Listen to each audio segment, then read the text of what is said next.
पे बैठा हूँ, मेरी चूच है लाल लाल गुलाबी, बातों में वो सबसे नवाबी, बजाते मुझे देखने, हंस हंस के मुझसे बोलने, तोता भाई क्या हाल है, मैं कहता हूँ सब कमाल है। मुझे पसंद है आम का टुकड़ा और कभी कभी मिर्च का चक्कर। मैं बोलूं गाँव उड़ता जाऊं, जंगल भर में धूम मचाऊं। मैं बोलूं गाँव उड़ता जाऊं, जंगल भर में धूम मचाऊं।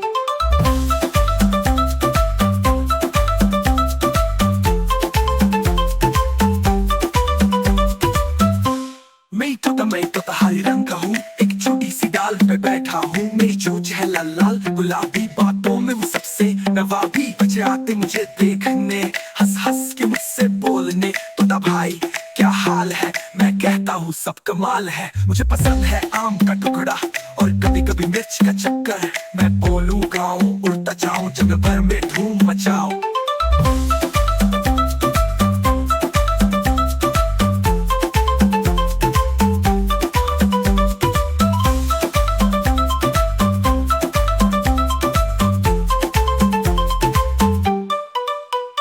मैं बोलूं गाँव उड़ता जाऊं, जंगल भर में धूम मचाऊं। मैं बोलूं गाँव उड़ता जाऊं, जंगल भर में धूम मचाऊं।